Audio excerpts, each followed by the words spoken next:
पाहता लोचने रूप पाहता लोचने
सदा क्षुद्र दृष्टि करी कष्टी सज्जना करीती आपलाले परी धनीवरी व्यापार खळा सदा क्षुद्र दृष्टी करीती कष्टी सज्जना करीती आपलाले परी धनीवरी व्यापार दया संता भांडवल वेची बोल उपकार करीती आपुलाले परी धनीवरी व्यापार तुका म्हणे आपुलाले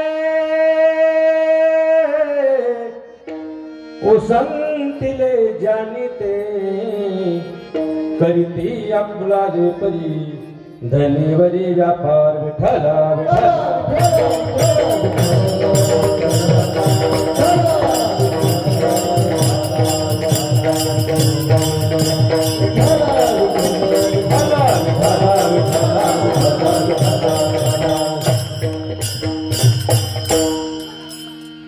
समचरण सरोचम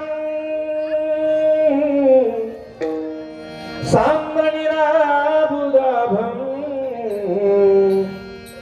जगननिहित पाणी मंडनाना मंडनाना तरन तुलसी माला कंदरम कंदनेत्रम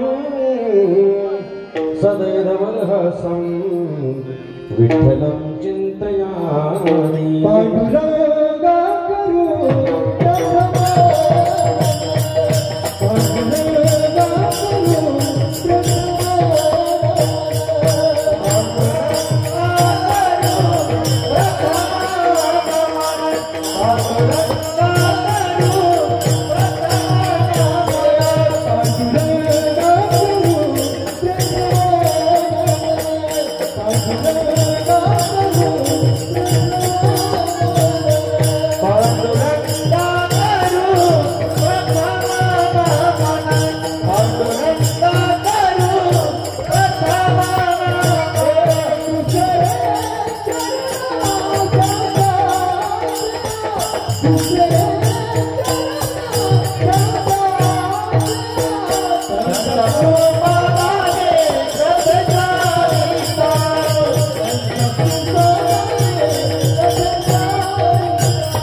प्रथम नमन दुसरे चरण संताचिया त्यांच्या कृपादाने कथेचा विस्तारो बाबाजी सद्गुरु दास तुका काय माझी वाणी मानेल संताशी रंजीव चित्ताची आपोलिया या मनाशी लागो हरिनामाचा छंदावडी गोविंद गावयासी मस्तक ही पायावरी वार करी संताच्या ज्यांचे गावी केला वास तया नसावे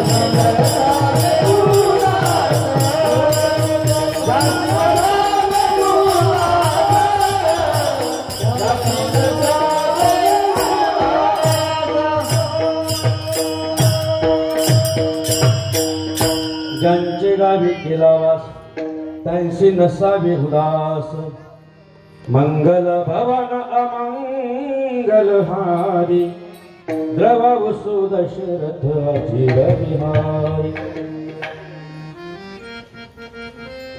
खळा सदा क्षुद्र दृष्टी करीती कष्टी सज्जना करीती आपुलाले परी धनीवरी व्यापार प्रस्तुत प्राप्त प्रसंगी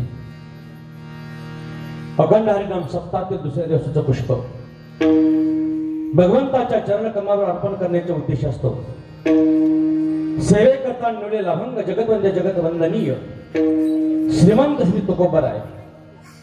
तुकोबरांची ओळख हरी श्री सुमन, इंद्रिय प्राण दमन. हरी श्री सुमन, इंद्रिय प्राण दमन, जिजाई रमन आणि सदेह वैकुंठ गमन करणारी तुकोबर आहे.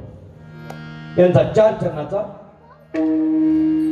एका बाजूला संतांचं कवित्व काय असतं, संतांचं महत्व काय असतं आणि संतांचं कार्य काय असतं, आणि दुसऱ्या एका बाजूला संत कार्य करत असताना समाजातील दोष त्यांना कसा पद्धतीचा त्रास देतात याचं सुंदर असं विश्लेषण करणारा अभंग आजच्या कीर्तन रूपी प्रवचन, आज कीर्तन रूपी सेवेकरता निवडलेला आहे.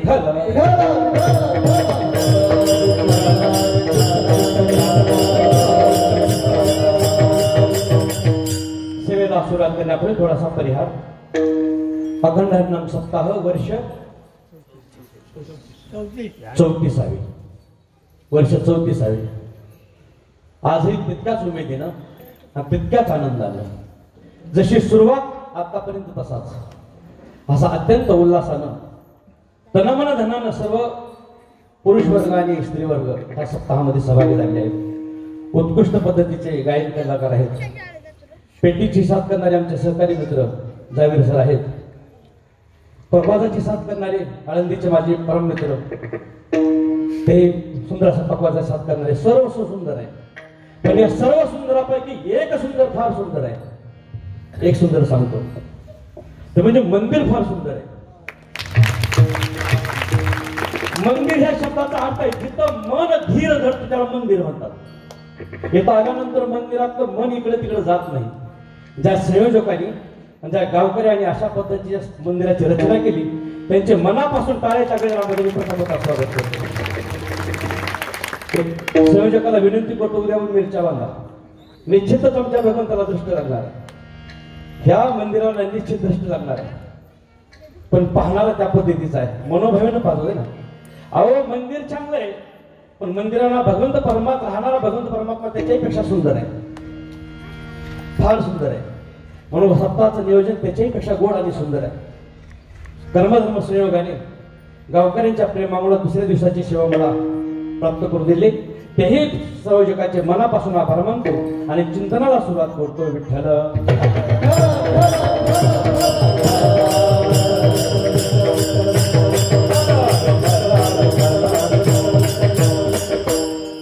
एका बाजूला संतांचं चरित्र, संतांचं कार्य, आणि दुसऱ्या बाजूला कार्य करत असताना दुष्ट माणसं त्यांना कसा आडफाटा करतात याचं सुंदर चिंतन या अभंगामध्ये आहे.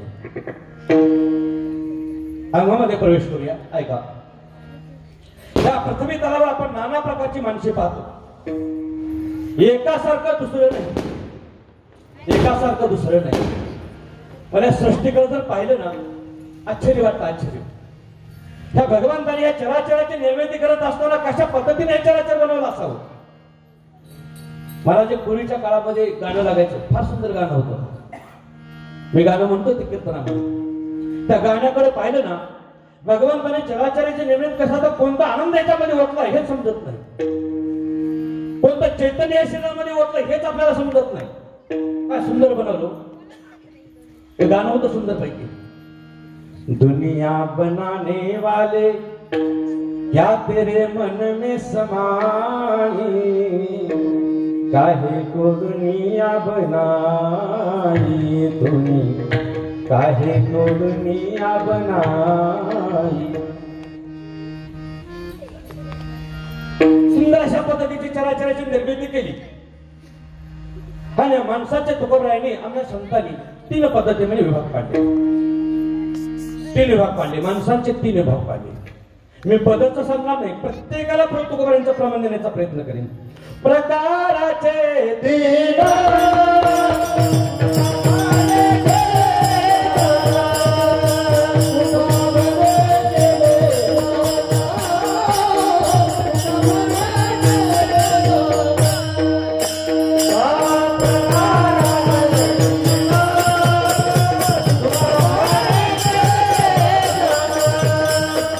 Bye.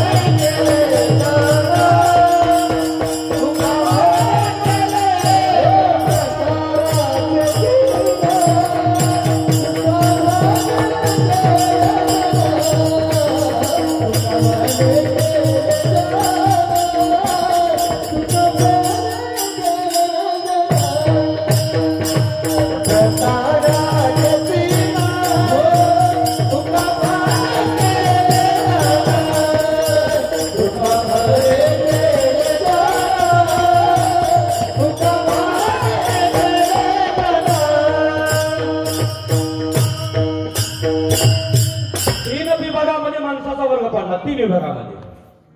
तर हे जर इतक्या व्यक्ती तितक्या प्रकृती आहेत, जितक्या व्यक्ती तितक्या प्रकृती.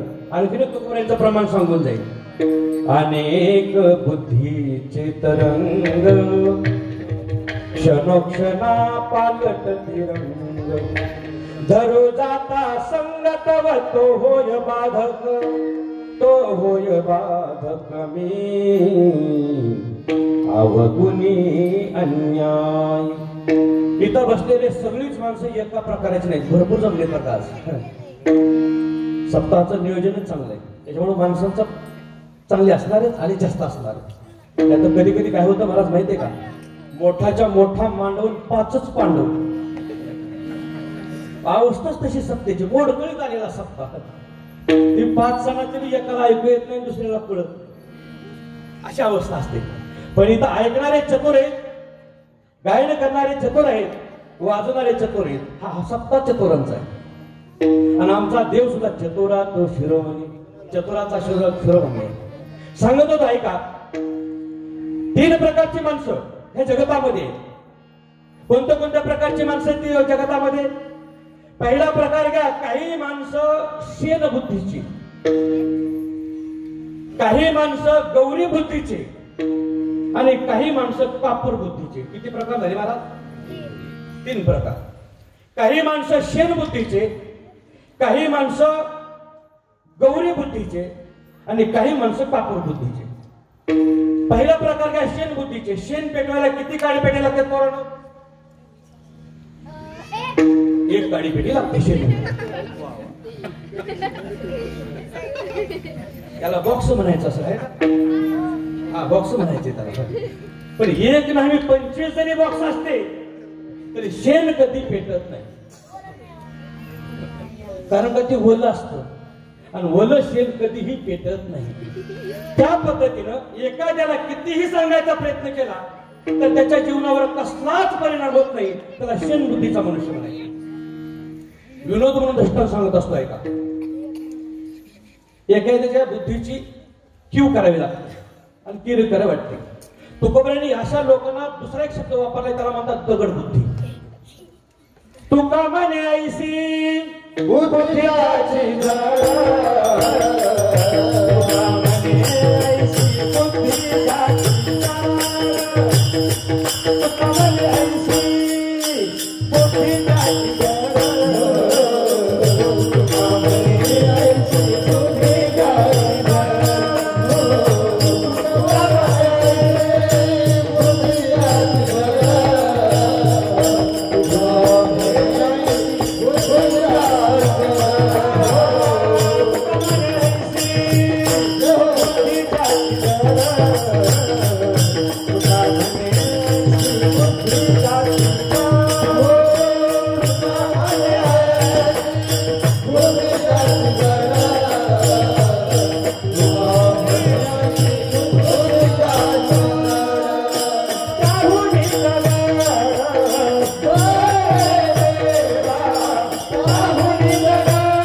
बुद्धी ज्याची जड त्याहूनी दगड बरी देवा. दगड बरी दगड असं म्हणावं लागतं. बाबा दगड चांगली का माणसं चांगली? माणसं माणसं ठीक आहे. तुम्ही पण आता बदलू ना, आपल्या आपल्या मतावर ठाम राहायचं. माणसं बरी ना चालते. एक दृष्टांत सांगतोय का. सकाळची वेळ होती, 10-10:30 वाजले असतील. उशीर झाला होता. उशिरा तारीख आली होती अर्जंट म्हणून आणि कीर्तनाला निघालो. पण जवळजवळ 10 वाजले होते गावाजवळ आल्यावर. पण गाव किती लांब आहे हे मला माहिती नव्हतं. पण एका माणसाला विचारलं, बाबा अमुक अमुक किती किलोमीटर आहे? ते मला, मी काय बघत बसलो का? तुम्हाला विचारलंच कशाला? महाराज दिसतोस, तू काय अर्ध पाकिट मला देणार आहे का? मला सांगायचं असेल तर सांग, नाही तर सांगू सुद्धा नको. मी परत गाडी बसलो, गाडी स्टार्ट केली, चालायला सुरुवात केल्यानंतर पुढे गेल्यानंतर एका दगडावर लिहिलं होतं अमुक अमुक गाव, फक्त 2 किलोमीटर. मला दगडानं सांगितलं. दगड बरी का माणसं बरी? दगड बरी. परिणाम असा आहे, एखाद्याच्या बुद्धीची कीव करायला तुका म्हणे अशी बुद्धीच्या चिचड, त्याहून दगड भरी देवा. दृष्टांत दुसरा सांगतोय का, किती बुद्धीची कीव करावी. एक मनुष्य सकाळी सकाळी उठून नटून थटून अगदी सासरवाडीला निघाला होता. फार सुंदर आहे सासरवाडीला. मूर्ख माणसाचं लक्षण. त्यानं मनाशी विचार केला, सासरेने दिलेली बुलेट गाडी आहे, घातलेला सफारी ड्रेस, त्या सफारी ड्रेसला लावलेली टच बटणं स्टीलची, गाडी स्टार्ट केली आणि तो निघाला. जात असताना जसा जसा गाडीचा वेग वाढायचा तसा तसे ते बटणं ऑटोमॅटिक निघायची. त्यानं मनाशी विचार केला, हे काय मला तापच आहे, स्पीड मध्ये गाडी चालवता येत नाही. जर समजा आपण शर्ट उलटा घातला तर बटणं निघतील का? निघत नाही. म्हणून त्यानं बाजूला गाडी लावली, शर्ट उलटा घातला, पर्यायानं बटणं हे पाठीमागे आली. परत तो गाडीवर बसला आणि गाडी सुरू झाली. पण कर्मधर्म बसून एका वळणामध्ये एका बाजूला गाडी पडली आणि दुसऱ्या बाजूला तो जाऊन पडला. काही माणसं तिथं आली, जवळ पळत आले. असला ऍक्सिडेंट म्हणजे कधी पाहिलाच नाही. म्हणजे कसं काय बघ ना, म्हणजे मुंडकं कुणीकडं, बटणं कुणीकडं. त्यांनी बघाशिवाय तुम्ही मुंडकं बरोबर आहे, म्हणजे फिरले मुंडकं. जाऊ दे, दवाखान्यामध्ये इलाज होईल किंवा नाही होईल, आपण कमीत कमी मुंडकं तरी सरळ करूया. आणि त्यांनी ते बटणाकडं मुंडकं सारून आणलं. सरळ होतं ते वाकडं करून इकडल्या बाजूला आणलं. बटणाकडे पाहिजे ना, बटणाकडे आणलं, टेम्पो मध्ये टाकलं, दवाखान्यामध्ये आणलं. डॉक्टरनी पाहिलं, म्हणजे टाचा कुणीकडं, मुंडकं कुणीकडं, पाय कुणीकडं. पुन्हा इलाज करताना म्हणजे एकदा अजून फिरवावं लागणार आहे. त्यानं कसं झालं पुढं मला माहिती नाही. याला म्हणायचं दगड बुद्धीचा मनुष्य. बुद्धीची कीव कळते, त्याला काही सांगितलं तरी कळत नाही. पहिला मनुष्य आहे दगड बुद्धीचा, त्याला म्हणतात शेण बुद्धी. दुसरा प्रकारे कापूर बुद्धीचा. आता माझ्या समोर 2 गजन सर बसलेले आहेत. कापूर बुद्धीचा मनुष्य आणि दगड बुद्धीचा मनुष्य सांगू का सर तुम्हाला? दगड बुद्धीच्या माणसाला पेपर लिहित असताना एखाद्याने जर बाहेरनं कॉपी टाकली तर ते सरला विचारलं, हे कोणत्या प्रश्नाचं उत्तर आहे, म्हणजे कोणत्या प्रश्नाचं उत्तर आहे हे तुला ज्याला कळत नाही त्याला दगड बुद्धी म्हणतात. दुसरा प्रकारे कापूर बुद्धी, लक्षात येतं. गौरी बुद्धी लक्षात येतं, पण धुपून दुसऱ्याच्या डोळ्याला पाणी आणल्यानंतर पेटते, त्याला म्हणतात गौरी. लक्षात येतं. पण तिसरा प्रकारे कापूर बुद्धी, सांगितल्याबरोबर लगेच लक्षात जाते, त्याला कापूर बुद्धी म्हणतात. संत कापूर बुद्धी ह्या वर्गातले होते. आपली बुद्धी कोणती ते आपण तपासून घ्या. मी कुणालाही कोणत्याही बुद्धीचा म्हणत नाही.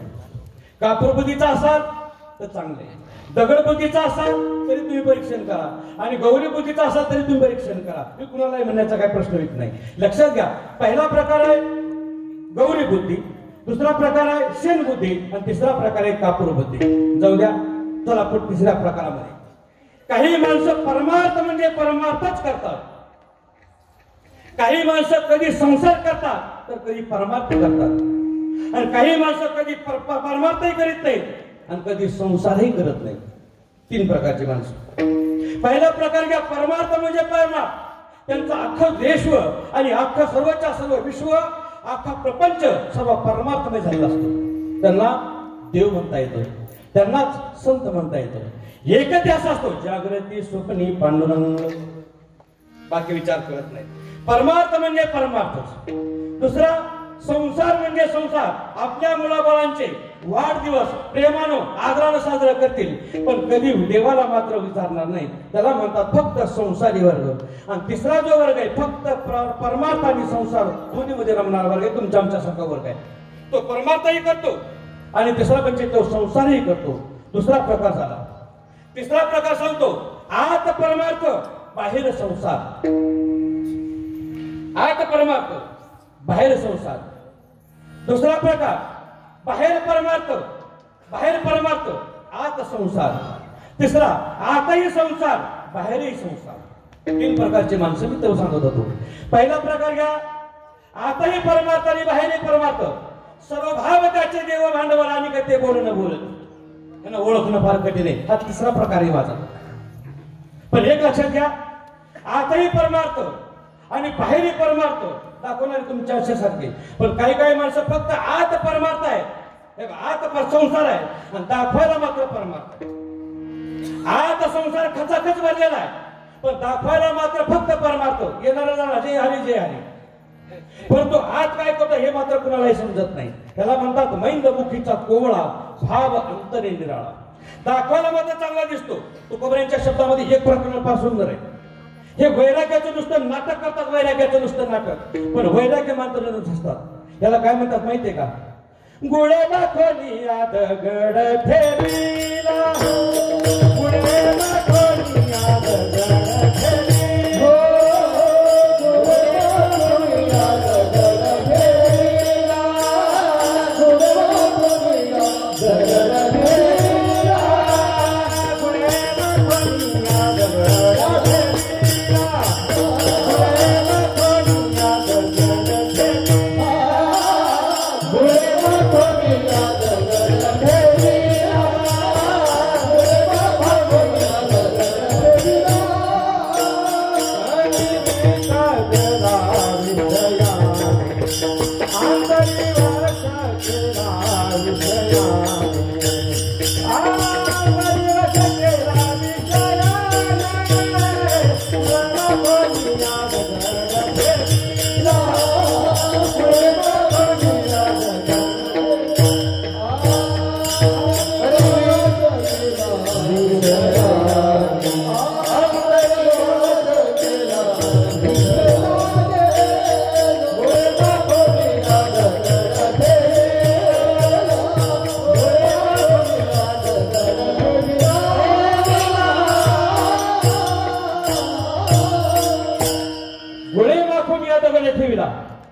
वरच्या बाजूला नाना गुळ, तर नानांच्या किराणा दुकानाचं उदाहरण आलं. असं नाव आलं होतं नाना. नानांच्या दुकानामध्ये 4-5 ढेपा गुळाच्या विक्री करता आणल्या लागतात. अशाच आणलेल्या. एक महिला सकाळी 50 रुपयाची नोट घेऊन दुकानामध्ये आली, किराणा दुकानामध्ये. 1 किलो गुळ द्या. नानांनी असा मोठा दगड ठेवला होता गुळाच्या ढेपा फोडायला. ठोका टाकायचा, फोडायची, गुळ 1 किलो अर्धा किलो वजन करायचं आणि देऊन टाकायचा. पण ढेपा फोडून दगडाला गुळ चिकटला. आता गुळ कोणता दगड कोणता हेच लक्षात येणार. नानाही गडीबडत एका दिवशी 50 रुपयाची नोट घेऊन महिला आल्याबरोबर नानाने तोच दगड गुळ म्हणून तराजूमध्ये टाकला. लेके जाऊ. घरी गेला गुळ. मग त्या महिलेनं आता पुरण मस्तपैकी शिजलेले, आता गुळ फोडायचा म्हणून हातामध्ये लाटणं घेतलं, पेपर टाकला, त्याच्यावर तो खडा ठेवला गुळाचा आणि फोडायला सुरुवात केली. 9 बेलले फुटली, लाटली, मोडले. पण गुळ नाही फुटला. कसा फुटत? वरच्या बाजूला गुळ आहे आणि आंतरी विषयाचे लागले पैपिसे. बाहेरच्या विषय भुलवी लोक. असा एक वर्ग समाजामध्ये. तुकोबरे म्हणतात अशा वर्गापासून सावध राहण्याचा प्रयत्न करा. हे फक्त बघतील मैंद मुखीचा कोवळा भाव अंतरी निराळा. दुसरा प्रकार. तिसरा प्रकार घ्या. दिसताना आत मात्र संसार म्हणजे संसार आणि दाखवायला मात्र परमार्थ. फार सुंदर दृष्टांत आहे. सकाळी 8ची वेळ होती. एका माणसानं असा आरसा समोर ठेवला, तांब्या भरून पाणी जवळ ठेवलं आणि गंध लावण्याच्या उद्देशाने तो गोपीचंद्र हातामध्ये घेतला. पाणी हातावर घेतलं आणि उबळायला सुरुवात केली. इतक्यामध्ये त्याच गल्लीतला एक मनुष्य जय हरी बाबा, जय हरी. कसं काय सकाळी यांनी केलं? थोडीशी निकड होती, गरज होती. 5,000 रुपयाची गरज आहे. एका महिन्यामध्ये तुमचे 5,000 अधिक वरचं काय असेल ते मी तुम्हाला आणून देईन. फक्त प्रयत्न करा. माझ्यावर दया करा, मला फार गरज आहे 5,000 रुपयाची. त्या गंध वगळण्यानं सांगितलं नाही, जमणार नाही, तुमच्या बरोबर मी आता व्यवहार करणार नाही. तुझ्या भावानं नेलेले 5,000 रुपये 2 वर्ष झाले पण परत आले नाही, म्हणून तुमच्या बरोबर मी कसलाच व्यवहार करणार नाही. मी आता तुम्हाला पैसे देणार नाही. अरे पैसे, तुझ्या भावाच्या पैशावर तर मी कधीच पाणी सोडलं, तांब्यातलं पाणी घेतलं हातात होतं, त्या पैशावर तर मी कधीच पाणी सोडलं. अरे पैसा उगायत नाही नका, तुझ्या घरी येऊन चक्रा मारून आलो, पण पैसा मिळाला नाही, इकडे गंध उघडत होतो. आणि म्हणायचं कसं, चक्रा मारून आलो पण पैसा मिळाला नाही. अरे 1-1 रुपया करून गोळा केला होता, इकडे गंध गोळा करायचं, 1-1 रुपया करून गोळा केला होता, पण तुझ्या भावानं मात्र बोलायला जाऊ दे, माझं कपाळच फुटतं म्हणायचं. आता मात्र कानाला खडा लावला, आता कुणाला पैसा द्यायचा नाही, आता कुणाला पैसा द्यायचा नाही. तू आता माझ्या डोक्यात दगड झाला, पण पैसा मिळणार, दंड झाला म्हणायचा. बाकी काय, गरीब माणसं पडणारी आम्ही, मनगटात बळ असताना केला असता वसूल. माणसानं रे पाठीवर मारावं पण पोटावर मारावं. केसानं गळा आपला हात, केसानं गळा का करतय, काय बंद लावतय, पण दाखवताना मात्र परमार्थ आहे. हा दुसरा वर्ग आहे. पण ज्यांचा परमार्थ आणि संसार सगळा विश्वरूप बदलला असतो, देवरूप झाला असतो, त्याला संत म्हणावं. वैराग्यवंताच्या अवतार असं बाबा, ते वैराग्यवंताच्या अवतार. मी नेहमीच दृष्टांत सांगतो, वैराग्य म्हणजे सांगून शिकून येत नाही सर्व. एखाद्याला सांगावं शिकावं, वर्गामध्ये बसवून वैराग्य शिकवावं, असं वैराग्य प्राप्त होत नाही. वैराग्याचे अनुभूती अंतकरणातून व्हावी लागते, तर वैराग्य निर्माण होतो. दृष्टांत सांगतो ऐका, फार सुंदर दृष्टांत आहे. 12-1ची वेळ असावी, संध्याकाळी एक चोर राजवाड्यामध्ये चोरी करण्याच्या उद्देशाने आला. राजवाड्यामध्ये राणी आणि राजा एकांतवासामध्ये बसलेले होते. दोघांमध्ये गप्पा सुरू होत्या. सर, राजा आणि राणी एकमेकाला गप्पा करत बसले होते एकांतवासामध्ये. होय ग, आपल्याला 3 मुली, बरोबर. एक मुलगी आपण एका सेनापतीला दिली, बरोबर. दुसरी मुलगी आता एका राजाला दिली, हो. आता एक मुलगी राहिली, ती मुलगी एखाद्या संन्याशाला द्यावी. हे सर्वच्या सर्व राज्य त्या झोळीमध्ये टाकावं आणि बद्रिकाश्रमाच्या ठिकाणी जाऊन आपल्या देहाचं सार्थक करून घ्यावं, असं मला वाटतंय. तुला काय वाटतं? तिला सांगितलं, खरंय तुमचं, तुमच्या पाठीमागं सावली म्हणून उभे राहण्याचा माझा अधिकार आहे, तुम्ही कराल त्याच्यामध्ये तयारी आहे. आणि दोघांचं जे संभाषण होतं ते एका चोराला ऐकलं, चोरी करणाऱ्या. उद्या राजा आपली मुलगी एका संन्याशाला देणार आहे. जर समजा मीच उद्या संन्याशी होऊन आलो तर माझं लग्न कायच्या बरोबर होणार नाही. चोरी करायचा पेट कॅन्सर. तिथूनच घरी आलो. दाढी वाढवायला वेळ नव्हती, नकली दाढी आणली, अंगाला भस्म लावलं आणि वैराग्याची मोठी धारण केली आणि मंदिरात पटापटावर येऊन रामकृष्ण हरी रामकृष्ण हरी रामकृष्ण हरी. गावामध्ये गजर झाला. अमुक महात्मा, फार मोठा महात्मा आहे, बसतो तर दाढी मांडीला लागते, इतका मोठा महात्मा आलेला आहे. संन्याशी मोठा, चला दर्शनाला. आणि ते दर्शनाला माणसं यायची. त्या संन्याशानं त्या येणाऱ्या माणसाकडे पाहायचं. ते येणाऱ्या माणसाने 100, 50, 1000, 500च्या नोटा टाकायच्या. असा मोठाच्या मोठा ढिगारा झाला, पण त्या संन्याशानं वाकून सुद्धा पाहिलं नाही. ही मला किरकोळ आहे, ह्याच्याकडे काहीच नाही. खरं गबाळ तिकडे. एकदा का माझ्या राजाच्या मुलीबरोबर लग्न झालं की हे सगळं माझंच आहे. हा म्हणता बातमी राजाच्या कानावर गेली. सुंदर दृष्टांत आहे का? हा म्हणता बातमी राजाच्या कानावर गेली. राजानं राजपणाशी विचार केला, पुण्य फळले बहुता बसतो दिवसा भाग्य उदयाचा कसा. रात्री विचार केला, एखादी आपली मुलगी एखाद्या संन्याशाला द्यावी. संन्याशी स्वतःहून गावात आला. आता ही मुलगी आपण संन्याशाला देणार, हे राज्य मी संन्याशाला दान देऊन टाकणार, मुक्त होणार प्रपंचातून. पण हा खरा संन्यासी का खोटा संन्यासी चेक करून बघायला पाहिजे. राजानं स्वर्णमालांनी भरलेलं ताट एका शिपाईच्या हातामध्ये दिलं. राजा दर्शनाकरता आला. संन्याशाच्या जवळ संन्याशाला लांबनं पाहिलं, होता चोर पण भासत होता संन्याशी. मग याच्या गुळासारखा होता महाराज. आतल्या मधला दगड होता पण दाखवत होता गुळ. संन्याशानं डोळे उघडून पाहिलं, राजा येतोय माझ्याकडे, बस माझं काम झालं. पण समजा माझं जर मन नाही आवडलं आणि माझं जर मन त्या सुवर्ण मालिकेवर गेलं, मानकावर गेलं, रत्नावर जर गेलं तर आपण मात्र ह्या परीक्षेमध्ये नापास झाल्याशिवाय राहणार नाही. चला, राजाला जवळ आल्यानंतर आपण इथं थांबायचंच नाही, पळायला सुरुवात करायची. उसनच अवसान आणायचं आणि वैराग्यवंताची भूमिका धारण करायची. राजा जवळ आला, संन्याशाने स्वतःची जागा सोडली, लक्ष देऊ नये का, आणि पळायला सुरुवात केली. राजाने विचारायचं, हो संन्याशी बाबा थांबा, ओ संन्याशी बाबा थांबा. पण संन्याशी बाबा मात्र थांबायला तयार नव्हते. संन्याशी बाबांनी पळायला सुरुवात केली.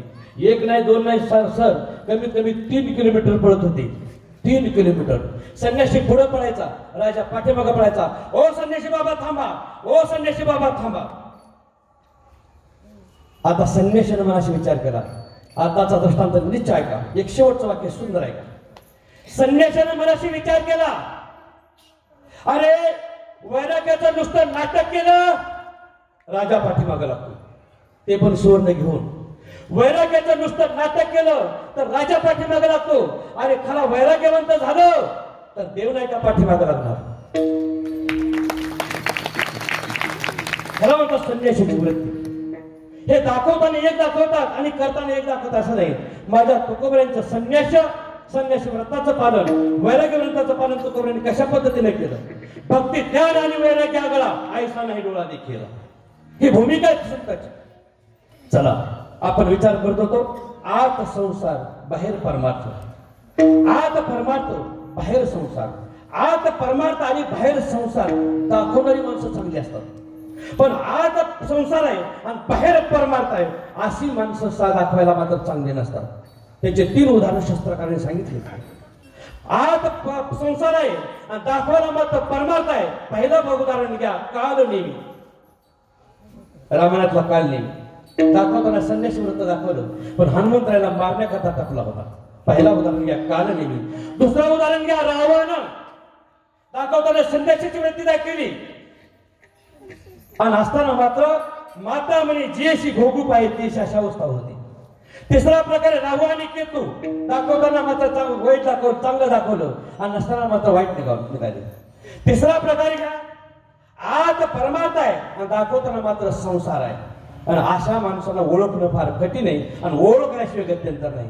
तुकोबऱ्या म्हणतात, त्यांना ओळखा, तोची साधू ओळखावा, तोची साधू ओळखावा, तोची साधू ओळखावा, तोची साधू ओळखावा.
ज्ञानोबरायांच्या समाधी प्रसंगी कोणी कीर्तन केलं?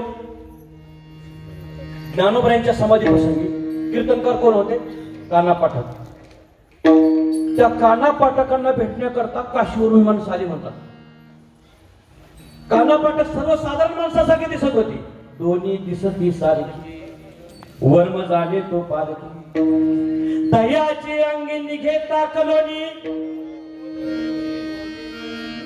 दह्यामधून ताकही निघतो बाबा आणि दह्यामधून लोणी पण निघतो. ताक 50 रुपये लिटर आणि लोणी सुद्धा 50 रुपये लिटर, बरोबर ना? असं म्हणू नका, लाईन लागेल घराच्या पुढे. एकाच दह्यापासून दोन्हीची निर्मिती आहे. आकाशाच्या पोटी चंद्र तारांगणे, आकाशाच्या पोटी चंद्र तारांगणी दोहोशी संसाटी करून ऐकणार दह्याचे अंगी निगेता करून प्रथमीच्या पोटी हिरा गारगोटी दोहोशी संसाटी करून तो कामने तेशी संतानी जन दोहोशी समान लेखुनी दिसताना दोन्ही सारखी दिसतील तुम्हाला. क्रिया जरी सारखी असल्या ना तर त्याच्यामध्ये भाव वेगळा. माफी मागून सांगतो, कुणाला लाभ देऊ नका, माफी मागू. आई पण गालावरून हात फिरवते, क्रिया एकच आहे. आई पण गालावरून हात फिरवते आणि एखादा व्यावसायिक सुद्धा दाढी करताना हात गालावरून फिरवतो, पण त्याचा भाव वेगळा आहे आणि आईचा भाव वेगळा आहे. आईच्या भावामध्ये वात्सल्यता आहे ती संताच्या भावामध्ये, आणि इतरांच्या भावामध्ये थोडासा पैशाचा स्वार्थ आहे. ते धंद्यासाठी करतात, मी त्यांना काही म्हणू शकत नाही. पण क्रिया जरी निघत असली ना, बघा बगळा आणि कोकिळा, बगळा आणि राजहंस पक्षी, बगळा आणि राजहंस पक्षी दोघी दिसायला सारखे. बगळ्याच्या पुढे दूध आणि पाणी मिक्स करून ठेवा सर, ते बगळा फक्त पाणी तेवढं खाली ठेवतो आणि दूध तेवढं पितो. बरोबर आहे ना? उलट झालं का? बरोबर आहे, माणसं जागेत म्हणायचे. राजहंस पक्षाच्या पुढे दूध आणि पाणी एक ठिकाणी मिक्स करून ठेवा. राजहंस पक्षी दूध तेवढंच पिणार, पाणी खाली ठेवणार. आणि बगळ्याच्या पुढे पाणी आणि माल ठेवा. माल माल बगळ्याला काय कळतंय मालात किती पाणी टाकलंय ते? बगळा मालासच पाणी पिऊन टाकतो. बगळ्याचं सांगतोय मी, गैरसमज करून घेऊ नका. बगळ्याचं सांगतो, क्रिया दोन्ही जरी सारखी असली तर त्याच्यामध्ये ओळखणारा फार वेगळा, त्याला ओळखायला पाहिजे. मी सांगत होतो विषय, काना पाटकांना ज्यावेळेस संन्यासी काना पाटक म्हणून ज्यावेळेस काशीवरून माणसं भेटायला आली, काना पाटकांचं घर कुठे? म्हणजे मीच काना पाटक. हा म्हणले तुम्ही तर फार मोठे असं वाटलं होतं, आणि लहान लहान मुलाबरोबर खेळत असला. तुमच्या आणि माझ्या भेटीमध्ये जर लहान मुलाचा अडचण असेल ना, हे लहान मुलं आताच्या आता फेकून देतो. उचलली मुलांनी बिडीमध्ये फेकून दिली. म्हणजे चला चहा पाणी घ्या, जेव्हा म्हणजे वेळ लागलं काय? अरे असा तुझ्या सुद्धा घरी पडलं सुतक, आणि सुतका घरच्या घरी आम्ही काही खात नाही असं का? लगेच मुलं बोलावली, मुलं कशी पळत आली. लक्षात घ्या, दिसायला दोन्ही जरी सारखे असतील तर त्याच्यामध्ये फार मोठं अंतर आहे. संतनवती जगामान राजा सारखे, संतनवती जगामान राजा सारखे, संतनवती जगामान राजा सारखे, संतनवती जगामान राजा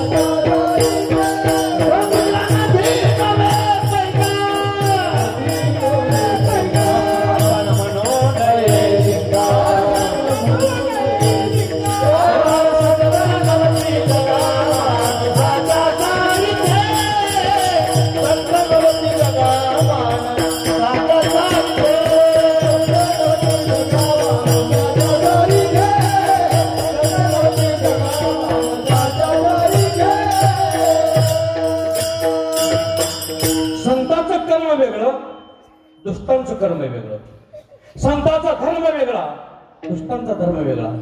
ज्याचा समाजाकडे पाहण्याचा दृष्टिकोन कपटी असतो, ढोंगी असतो, मतलबीचा असतो, स्वार्थ असतो, आणि बगलमध्ये छुरी ठेवण्यासारखा असतो, त्याला तुकोबरे खळ म्हणतात. तो नीच दृष्टीने समाजाकडे पाहत असतो. त्याचं कर्म कोणतं? तुकोबरे म्हणतात त्यांचा धंदा एकच, करीती कष्टी सज्जना. आणि अशी माणसं फक्त सज्जनाला त्रास देण्याकरता म्हणून अवतीर्ण झालेले असतात. अभंगाचं पहिलं चरण.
सदा क्षुद्रदृष्टी करीते कष्टे सज्जना.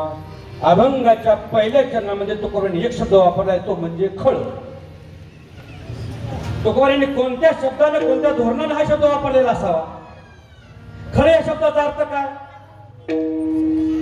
खळ या शब्दाचा अर्थ आहे दुष्ट. अभिप्रेत असणारा शब्द इथं दुष्ट असं सांगावं लागतो. कारण का खळ या शब्दाचे अनेक अर्थ आहेत बाबा, अनेक अर्थ आहेत. आता काय फक्त ते राहिलं नाही, पण पूर्वीच्या काळामध्ये ज्वारी काढल्यानंतर गोल जागा केली असायची, गोल जागा करायची. त्याच्यामध्ये एक लाकूड उभा करायचे, त्याला काय म्हणायचे? तिवडा म्हणतात. कोण म्हणलो? तिवडा म्हणतात. त्या तिवड्याला बैल बांधायचे आणि रात्रभर ते फिरवायचे, त्याला काय म्हणतात?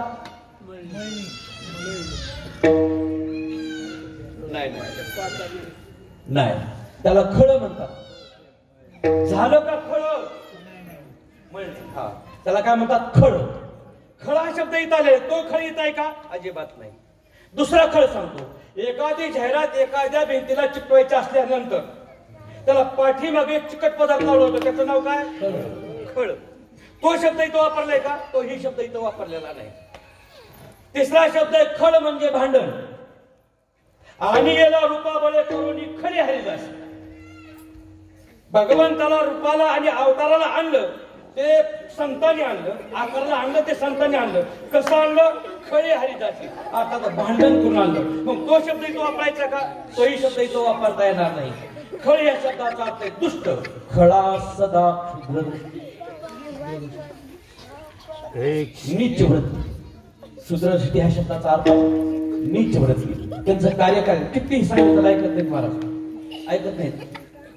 एक तुकोबांचा दोहा, कबीरदासजीचा दोहा आहे, कबीरदासजीचा. मूर्ख को समजावते ज्ञान गाठ गाजा, कोय ना होय उजाला सौमन साबुन लगा. मूर्ख को समजावते ज्ञान गाठ गाजाय, गोयला होय उजाला सौमन साबण लगाय. कोळसा जर पांढरा करायचा असेल तर किती साबण लागत? कितीही वापरा. मग याच्यासारखा काळ्या पेटीसारखं कितीही काळ्या पेट्यावर खर्च करा, पण शेण पेटत नाही. त्याप्रमाणे मूर्खाच्या जीवनावर कसलाच परिणाम होत नाही. तुकोबांनी आणखीन एक प्रमाण सुंदर वापरलं. उपदेश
नावडे तयासी बरे काही. त्याला चांगलं सांगितलेलं कधी लक्षातच राहत नाही.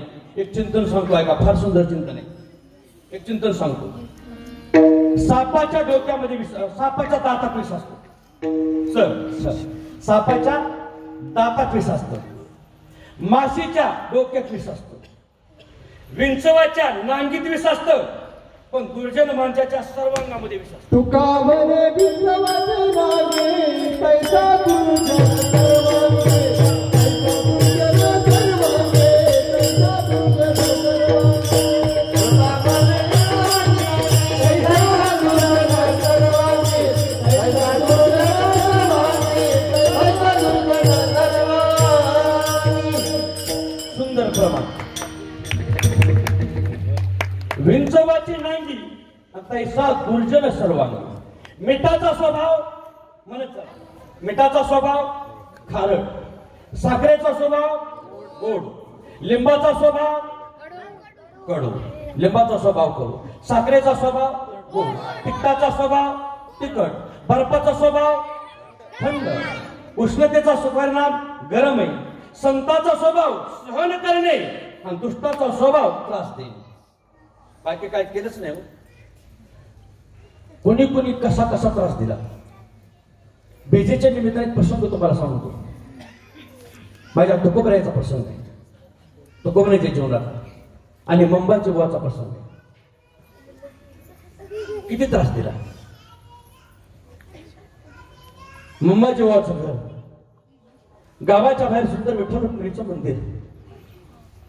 त्या विठ्ठल रुक्मिणीच्या मंदिरामध्ये दर्शनाकरता भाविकांची गर्दी व्हायची. फार सुंदर गर्दी व्हायची. मनोभावानं माणसं त्या भगवंताची उपासना करण्याकरता यायचे. मंदिराला प्रदक्षिणा घालायची आणि निघून जायचे. पण प्रदक्षिणेच्या मार्गावर बरीच माणसं द्यायची आणि त्या प्रदक्षिणेच्या चरणी चरजेवंती शिळ पाणी पवित्र झाली माती डोक्याला लावायची. काय पवित्र पण आहे तिथल्या मातीचा. ज्या संतांच्या ज्या गावामध्ये संत राहतात, धन्य तोची ग्राम जेथे हरीची लास, धन्य तोचे वंश भक्तिभाग. तुकोबरायांच्या पदस्पर्शाने पावन झाले तर देहू गाव. तुकोबरायांनी मनाशी विचार केला. पण एक लक्षात घ्या, प्रसंग असा होता बाबा, थोडं थांबा. प्रसंग असा होता, माणसाला दुसऱ्याची झालेली प्रगती, कुत्र्याला वाढलेली गती, संतांना तुमच्याची झालेली अधोगती आवडत नाही.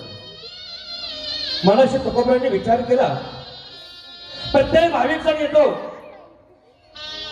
त्यांना मात्र त्रास होतो. आपण काहीतरी व्यवस्था करायला पाहिजे. आजच्या दिवशी मुंबईची भवानी मोठ्याचा मोठा एक काट्याचा भारा त्या प्रदक्षिणेच्या मार्गावर आणून टाकलेला होता.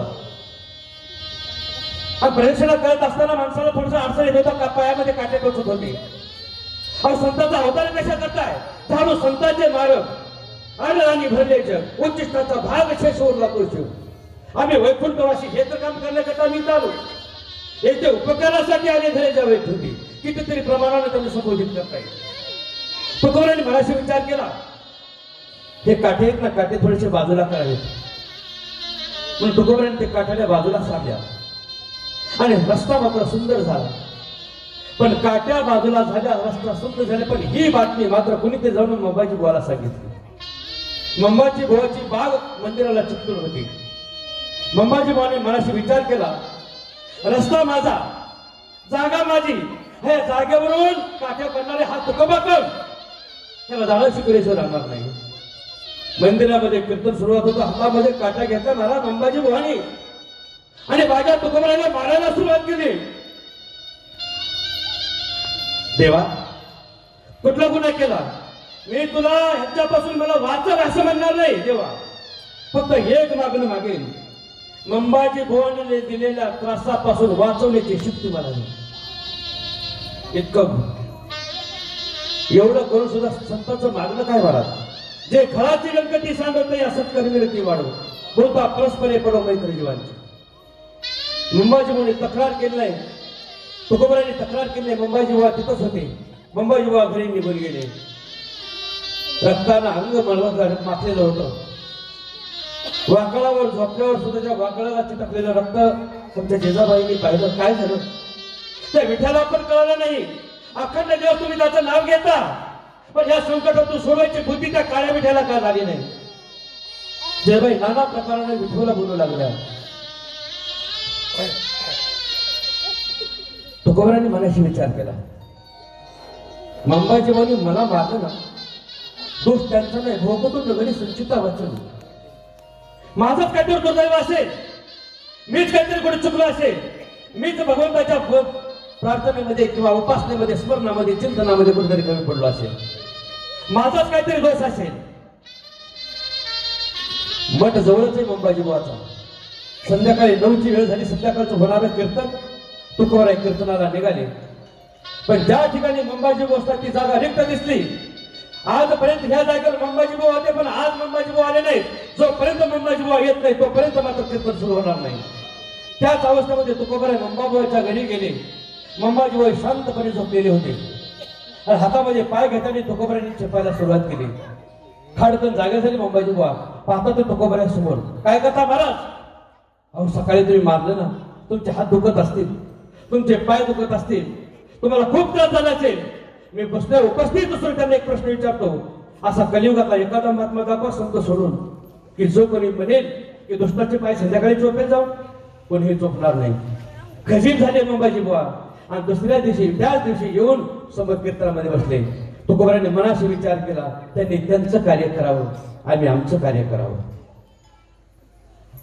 त्यांना दोष देण्यामध्ये अर्थ नाही. करीती आपुलाले तरी धनीवरी व्यापार. महाराज एक लक्षात घ्या, किती जरी सांगितलं तरीच दुष्टाच्या मनामध्ये कसलाच परिणाम होत नाही आणि त्याच्या जीवनावर कसलाच परिणाम होत नाही. त्याला दुष्ट म्हणतात. एक दृष्टांत सांगू जातो ऐका. दुष्टाच्या स्वभावामध्ये किती प्रयत्न केला ते बदल करायचा. आमचे ज्यावेळेस सर कीर्तन करत होते ना, त्यावेळेस सुंदर दृष्टांत सांगायचे. सर आणखीन मला दृष्टांत आठवतो तुमचा. मी तुमचा दृष्टांतच तुमच्या गावात सांगणार आहे. रामकृष्ण परमहंस नदीमध्ये स्नान करत असताना एक विंचू पाण्याच्या प्रवाहामध्ये वाहत जात होता. बुडत हे विंचू न देखे विडोळ. थोडीशी दया आली, ह्या विंचवाला पाण्यातून बाजूला काढायला पाहिजे. हा रामकृष्ण परमहंस त्या प्रवाहामध्ये गेले आणि विंचवाला हाताशी धरला. असं उजवीत धरलं. पाण्यात जोपर्यंत आहे तोपर्यंत विंचू तरंगायचा आणि पाणी संपलं की विंचू डंक मारायचा. रामकृष्ण परमहंस तो विंचू खाली सोडून द्यायचा. असं एक वेळा, दोन वेळा, तीन वेळा झालं. वरून एका मनुष्य ते दृश्य पाहत होता. महाराज त्याला वाचवण्याचा प्रयत्न करू नका, तो त्याच्या स्वभावावर जाणार आहे. रामकृष्ण परमहंसाने सुंदर उत्तर दिलं, त्याचा स्वभाव चावण्याचा आहे, माझा स्वभाव त्याला तारण्याचा आहे. तो त्याचा स्वभाव सोडत नाही, मी माझा स्वभाव का सोडावा? ही संतांची भूमिका आहे. संत आपल्या मनामध्ये विचार करतात, तरी दुष्टाने आम्हाला त्रास दिला तर आपण मात्र दुष्टांना त्रास द्यायचा नाही. तो त्याच्या स्वभाव आहे. स्वभाव कधी बदलत नाही. काय झालं माहितीये का मला? एकदा काय झालं, एका गावामध्ये खंडोबाच्या मूर्तीची चोरी झाली. बघा, खंडोबाच्या मूर्तीची चोरी झाली. जत्रा आणखी थोडीशी पुढे होती, महिना 15 दिवस. आणि एका दिवशी पंच कमिटी एक ठिकाणी जमली. गावामध्ये काय करायचं, यावर्षी काय करायचं? म्हणजे आता यावर्षी मात्र आपल्याला छबिना काढता येणार नाही, कारण का खंडोबाच्या मूर्तीची चोरी झाली. आता खंडोबाची मूर्ती आणायची कुठून, प्राणप्रतिष्ठा कधी व्हायची, रथामध्ये बसवायची कधी आणि गावातून मिरवायची कधी? आता हे शक्य नाही. एक जण एक शहाणा होता, त्यानं सांगितलं तसं नाही, म्हणजे कुत्र्याला खंडोबाचं रूप म्हणतात. कुत्र्याला आपण यावर्षी कुत्र्याची मिरवणूक काढूया. आणि त्यांनी ते कुत्रं घेतलं, उजनी धरणावर नेऊन स्वच्छ धुवून आणलं. हा मामाला साहेब स्वच्छ धुवून आणलं. कुत्र्याला नवे कपडे, आत्तर कशाला, कुत्र्याला. सुंदर पैकी कुत्र सजवलं. मी दृष्टांताच्या शेवटीला प्रमाण देईन, मी पदर सांगत नाही. सुंदर पैकी कुत्र सजवलं आणि ते रथामध्ये कुत्र बसवलं, मेन्यामध्ये कुत्र बसवलं आणि भयाने पालखी दिली आणि निघाली. वाजत गाजत मिरवणूक निघाली. कुणाची बाबा? कुत्र्याची. आणि एक कुत्र ज्या वेळेस मेन्यामध्ये बसून निघाले त्यावेळेस बाकीच्या कुत्र्यांनी पाहिलं. भावकी लई बेकार. कुत्र्याची भावकी जागृतच आहे. भावकी लई बेकार आहे का तुम्हाला? आम्हाला पण आहे म्हणून म्हणतो. सगळ्याला भावकी असते आणि भावकी काय कोणाला पुढे जाऊ देत नाही. अरे म्हणजे हे आज कालपर्यंत आपल्या बरोबर होत आणि आता रथात बसलं, जमणार नाही आंदोलन. त्याला खाली वळा म्हणजे. आणि 4-5 कुत्रे आले, भोकायला सुरुवात केली. आता 4-5 आल्यानंतर ही काय नीट बसणार आहे? हेनही खाली उडी टाकली आणि आतापर्यंत सजवलेलं कुत्र एका क्षणामध्ये साबू झालं. वाईट करून घेतलं, स्वतःची राखराखोळी करून घेतली. मी प्रमाण सांगतो. श्वान शिबिके बैसविले भुंकतान राहे उगले. श्वान शिबिके बैसविले भुंकतान राहे उगले. हा दुष्टाचा स्वभाव आहे, बदलत नाही बाबा कधीच. पण तुकोबाराय म्हणतात त्यांनी त्यांचं काम करावं, आम्ही मात्र आमचं काम करणार. अभंगाचं दुसऱ्याच्या करीतिया फुला फुलाले परी, करीतिया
फुलाले परी धनीवरी व्यापार त्याचं त्यांनी काम करावं, आम्ही आमचं काम करणार. समाज सुधारवण्याचं काम आम्ही करणार, आम्ही आलो तेवढ्या करतात. समाज बिघडवण्याचं काम त्यांनी करणार, त्यांनी करू द्या. त्यांनाही त्यांच्या धंद्यामध्ये लागलं, आम्ही आमचा धंदा करणार. करीते या फुलाले परी. आता दुष्टाचा धंदा काय आणि संताचा धंदा काय? संताचा धंदा मी सांगतो. प्रत्येक शब्दामध्ये समाजाकडून चांगल्याची इच्छा करणे हा संताचा धंदा आहे. एका वळीमध्ये सांगतो. बोलले जरी त्यांना बोललं ना, सहज बोलणे हित उपदेश. संत बोलतात, सहज बोलतात, तरी त्याच्यामध्ये हित आणि उपदेशाच्याच गोष्टी असतात. सहज जरी बोलले तरी हिताचे उपदेश आहे. त्यांच्याकडून काय अपेक्षा समाजाकडून? यांनी फक्त माझं नाम म्हणून घेतलं नाही, नाव देत तर चालेल, पण माझ्या भगवंताचं नाम यांनी घेतलंच पाहिजे. काय झालं? काशीच्या ठिकाणी एक ब्राह्मण काका, काशीच्या ठिकाणी एक ब्राह्मण काका पूजेचं ताट घेऊन काशी विश्वेश्वराच्या ठिकाणी पूजा करता निघाले होते. पूर्ण बोलू नका. काशी विश्वेश्वराच्या ठिकाणी पूजा करता निघाले होते. काकाने मनाशी विचार केला, मी पूजा करतो, माझा उद्धार होईल, मला काशी विश्वेश्वर प्रसन्न होतील, माझी हे लोकांची यात्रा अगदी सफलतेने जाईल, मला परलोकामध्ये वैकुंठाची प्राप्ती होईल, किंबहुना मी स्वर्गाची प्राप्ती होईल, माझं होईल. पण ह्या समाजाचं काय? मग काकाने मनाशी विचार केला, ह्या लोकांना सुद्धा भक्तीचा मार्ग लागला पाहिजे, भक्तीचं वेळ लागलं पाहिजे. काय करावं लागल? काकाने मनाशी विचार केला. बोलू नका, बोलू नका, शांत राहा. काकाने मनाशी विचार केला. 2-4 पोराशी जवळ बोलून घेतले.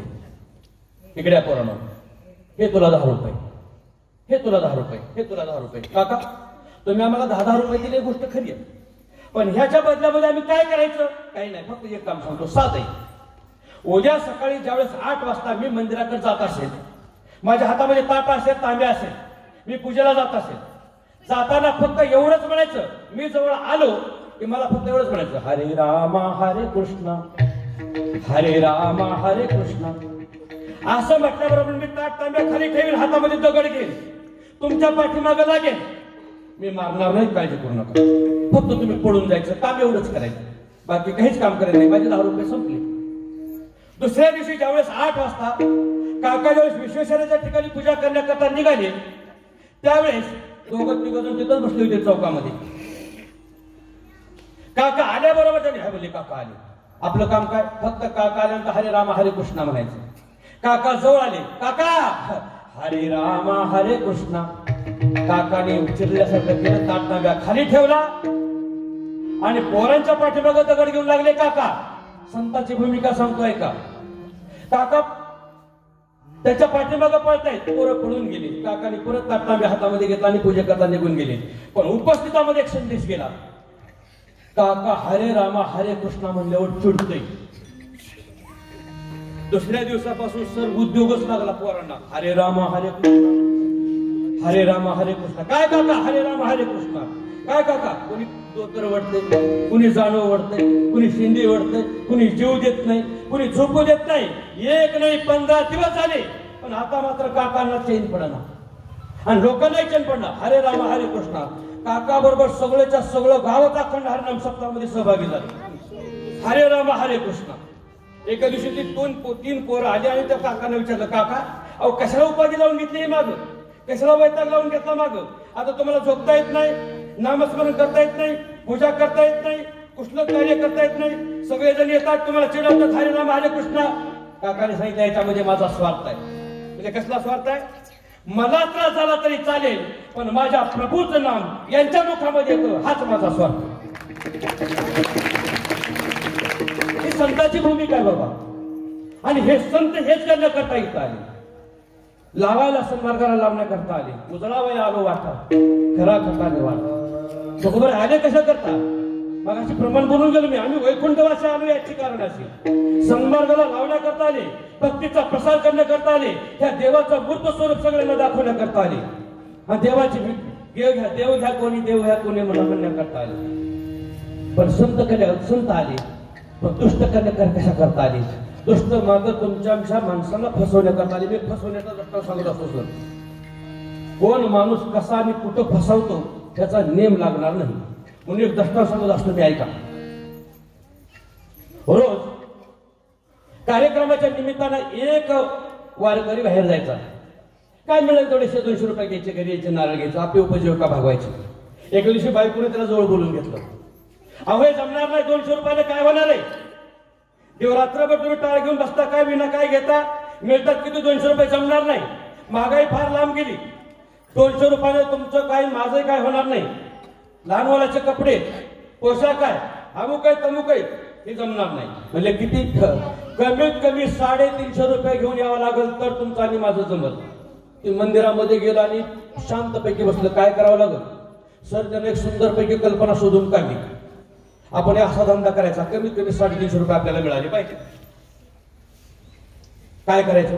उधारी लिहिण्याचा कार्यक्रम नसावा, गिराईक स्वतःहून चालत आलं असावं, त्या धंदा करता भांडवल कमी लागावं आणि रोजच्या रोज पैसा मिळावा. असा धंदा कोणता असेल? त्यानं मनाशी विचार केला, फक्त 7वी पास शिकले होतं, त्यानं मनाशी विचार केला आपण दवाखानाच टाकावा. तालुक्याच्या ठिकाणी गेलं, एवढ्या गोळ्या घेऊन आलो सरकारी दवाखान्यातून, एक खोली भाड्याने घेतली, दवाखाना म्हणून बोर्ड लावला, एक सिस्टर ठेवली, एक कंपाऊंडर ठेवली नोकरीला, पेपर वाचून निवांतपैकी बसायचं. 15 दिवस झाले पण एक सुद्धा पेशंट येईना. त्यानं मनाशी विचार केला, चमत्कार रात्रीशी नमस्कार येत नाही. त्यानं मनाशी विचार केला, म्हणलं आता आपल्याला गरज किती आहे? 350 रुपयाची. त्यानं दुसरा बोर्ड लावला, तपासणी फी 350 रुपये, गुण नाही आला तर 1000 रुपये परत. बरं का माझं? तपासणी फी 350 रुपये, गुण नाही आला तर 1000 रुपये परत. त्याच गावामध्ये एक दुष्ट होता असा, त्यानं मनाशी विचार केला, जायचं म्हणलं दवाखान्यात, जायचं 350 रुपये, तपसून घ्यायचं, इंजेक्शन देऊ दे, गोळ्या देऊ दे, ऍडमिट करू दे, सोनोग्राफी करू दे, MRI करू दे, प्लॅस्टर करू दे, काही करू दे, गुन्हा झाला नाही म्हणायचं आणि काल 6000 रुपये म्हणायचं. ती आलो दवाखान्यामध्ये, सकाळी सकाळी ती पेपर वाचत बसलं होतं, डॉक्टर कंपाऊंडर नाव नोंदणी करता बसलं होतं आणि सिस्टर आपली शांतपैकी बसली होती. गिराईकच नाही काय, लोक म्हणले गावातले कसले गोळ्या देते, कसली गोळी झाली तर तेच औषध देते, कशाला जायचं त्याच्याकडे. शांतपैकी बसला असताना ती गावातून पेशंट आलं. डॉक्टर आहेत का? आहेत. तपासायचं होतं? हो ठीक आहे, 350 भरा. त्यानं 350 रुपये भरून घेतले. ते आत आलो, डॉक्टर म्हणले चला झोपा. झोपलं आणि तपासायला सुरुवात केली. काय होतंय? डॉक्टर साहेब तोंडाला चव नाही. आता तोंडाला चव लागली, त्याला कळेल का दुसऱ्याला कळेल? रोग पण असा हुडकून काढायचं नाही. तोंडाला चव नाही, काय हरकत नाही. किती दिवसापासून? 8 दिवस झाले. ठीक आहे, झोपा. झोपलं ते. तपासणी केल्यानंतर डॉक्टरने सिस्टरला सांगितलं, सिस्टर तो 22 नंबरचा डबा घ्या औषध देण्याकरता. ते 22 नंबरचा डबा घेतला, ड्रॉप भरली त्यांनी, त्या डॉक्टरनी, आणि पेशंटच्या तोंडामध्ये शोधली. ती होतं पेट्रोल. ती होतं बाबा पेट्रोल. ती पेट्रोल तोंडामध्ये गेले गेले पटकन वर. डॉक्टर साहेब अहो ही पेट्रोल आहे, पेट्रोल कळली ना चव? चल निघ बाहेर. मला फसवायला लागायला का म्हणला? तुला खरट खाल्ले की आंबट लागतं, आंबट खाल्ले की तुरट लागतं, तुरट खाल्ले की खूप गोड लागतं. चव नव्हती ना तोंडाला, कळलं नाही पेट्रोल आहे म्हणून तुला गुण पडला. चल निघ बाहेर. का मला 350 गेले. गप बसलो सुद्धा परवडलं असतं, पण मी 350 वसूल केल्याशिवाय राहणार नाही. 15 दिवसानंतर ती आलंच दवाखान्यात. त्या कंपाऊंडरला विचार, डॉक्टर आहेत का? म्हणजे आहेत ना. तपसायचं होतं 350 भरा. लोक मला पहिले 350 आताचे 350 700 झाले, पण आता 1000 रुपये घेऊनच जाणार. ठीक आहे. 350 भरले. त्याला झोपावला त्या पलगाव. डॉक्टरने तपासलं. डॉक्टरला त्यांनी विचारलं काय होतंय? काय नाही म्हणलं डॉक्टर साहेब, कोणती गोष्ट ध्यानातच राहत नाही. सप्त्याचा आज कितवा दिवस ध्यानात राहत नाही. पंगत कुणाच्या घरी ध्यानात राहिना. रात्री अभंग कोणता होता ध्यानात राहिना. कोणती गोष्ट ध्यानातच राहिना. किती दिवसापासून होते? म्हणजे जवळजवळ 2-3 दिवस झालं कोणती गोष्ट ध्यानातच राहिना. ठीक आहे म्हणले, आहे आपल्याकडे इलाज. आणि डॉक्टरनी सिस्टरला सांगितलं, सिस्टर तो 22 नंबरचा डबा घ्या. 22 नंबरचा डबा घ्या म्हटल्याबरोबर हे ना गप असावं का नाही? ते म्हणलं डॉक्टर साहेब त्याच्यामध्ये पेट्रोल आहे, राहतंय ना ध्यानात. तर निघ बाहेर. फसवायला लागायला का म्हणला मला, जमणार नाही म्हणला. चल निघ बाहेर. बाहेर काढला हो बाहेर. ती लांब जाऊन डॉक्टरकडे बघत होतो. लय हुशार निघाला म्हणला, पण लक्षात ठेव मला मी पुन्हा येईन. गैरसमज करून घेऊ नका. ते म्हणत होतो मी परत येणार. आणि ती 15-20 दिवसाला परत आलंच. त्यानं त्या कंपाऊंडरला विचार, डॉक्टर आहेत का? आणि आहेत ना. तुझीच वाट बघून येत म्हणजे ये. काय करायचं म्हणजे तपसायचं होतं. 350 भरा. 350चा रट्टा काय कमी नाही. 150 रुपये झाले मला. म्हणला कमीत कमी 50 रुपये नुकसान झालं तर झालं, पण 1000 रुपये घेऊन जावं लागतील आज. काय करायचं? तपसायचं होतं. त्याला आत घातला आणि ते अजून झोपवला. काय होतं? डॉक्टर साहेब कोणती गोष्ट नीट दिसत ना. डॉक्टरने हातच जोडले. ह्या रोगाचा इंजेक्शन गोळी माझ्याकडे नाही. हरला का नाही? मला हरलो बाबा. आणि चला काय लागतं? 1000 रुपये. त्यावेळेस 1000 रुपयाच्या नोटा चालू होत्या बाबा. डॉक्टरने 500ची नोट त्याच्या हातामध्ये दिली. डॉक्टर म्हणायचे ही 1000ची नोट आहे, आणि पेशंट म्हणायचं 500ची नोट आहे. अशी भांडण लागलं, असं भांडण लागली नव्हता. डांबरीवर एकमेकाला पाडलं. 2-4 माणसं जमा झाली. सर काय चालले? अरे म्हणले ह्यांनी मला 1000 रुपये म्हणून 500ची नोट दिली. अरे बाबा ही 500ची नाही 1000ची. अरे मला काय दिसत नाही का? दिसतंय ना.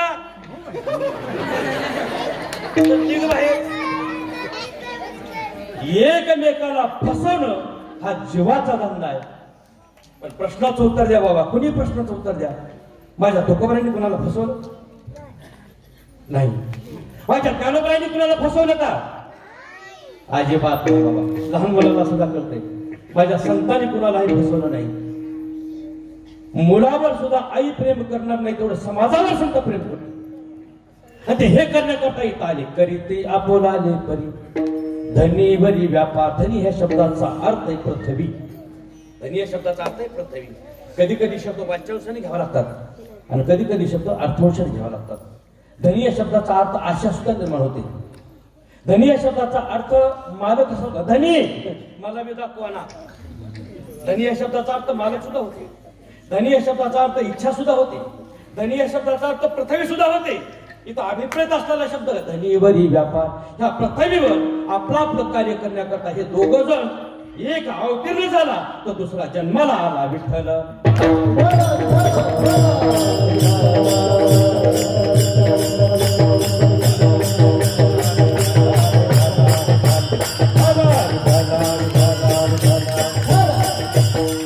करीती आपुलाने परी धनी बरी व्यापार. वाच्यांशांग धनी या शब्दाचा अर्थ इच्छा आणि वाच्यांशांग धनी हा शब्दाचा अर्थ आहे पृथ्वी. या पृथ्वी तलावर ते आले. कधी वाच्यांशांग जावं लागतं. एक मनुष्य हॉटेलमध्ये गेला. दुसरा मनुष्य त्याच्या समोर बसला होता. एकमेकाच्या समोर बसले. वाच्यांश वेगळा अर्थांश वेगळा.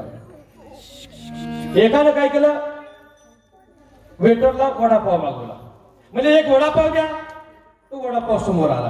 ते नाही वडापाव मागवला, हे नाही वडापाव मागवला, पण हा मात्र वरचं डाळीचं पीठ काढून टाकायचं आणि आतलं फक्त बटाटे खात होता.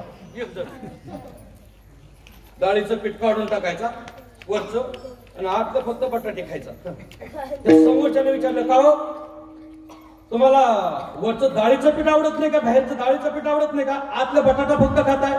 त्याने सांगितलं, डॉक्टरने सांगितलं बाहेरचं काही खाऊ नका. अरे बावळटा, बाहेरचं म्हणजे हॉटेलचं काही खाऊ नको. अहो एक महिला दवाखान्यामध्ये गेली, एक महिला पाय मुरगाळला म्हणून गेली होती. कंपाऊंडरने विचारलं, डॉक्टर म्हणतात की तुमच्या पायाचा एक्सरे करावा लागेल. म्हणजे काय? अहो एक्सरे म्हणजे फोटो काढावा लागेल. म्हणजे सकाळी तरी सांगायचं नाही काय, पेन्शन घालून आली असते ना. अगं तो फोटो वेगळा, हा फोटो वेगळा. लक्षांचा नव्हे तर घ्या. धनी ह्या शब्दाचा अर्थ इच्छा नव्हे, धनी ह्या शब्दाचा अर्थ पृथ्वी. करीती आपुलाले परी, धनीवरी व्यापार. व्यापार या शब्दाला सर अभंगाच्या 3ऱ्या चरणामध्ये दया संत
अभंगाचा 2रं चरण एकमेकांमध्ये गुंतून गेलेले चरण आहे. चिंतन करत असताना दोन्ही चरणाचं चिंतन एकदा करावं लागतं. दया संता भांडवल, वेची बोल उपकार, करीती आपुलाले परी. यांचं भांडवल वेगळं, त्यांचं भांडवल वेगळं. करीती आपुलाले परी, धनीवरी व्यापार. व्यापार म्हटलं की भांडवल आले. आता संताचं भांडवल कोणतं आणि दुष्टाचं भांडवल कोणतं? संतानेही दुकान टाकलं मृत्यू लोकांमध्ये आणि दुष्टाने दुकान टाकलं मृत्यू लोकांमध्ये. दुष्टाने दुकान टाकलं अमेल्याचं. तुम्हाला सुद्धा बोलत असतील, महाराज रोजच पांढरे धोतरे नेसायचे, ह्या गावला जा त्या गावला जा. विष प्यावं लागतं, विष. महादेवाचा गुणधर्म सोपा, महादेवाचा गुणधर्म. म ह्या शब्दाचा अर्थ आहे मनाला जागृत ठेवणे. हा शब्दाचा अर्थ आहे त्याचा स्वीकार करणे, समाजाचा स्वीकार करणे.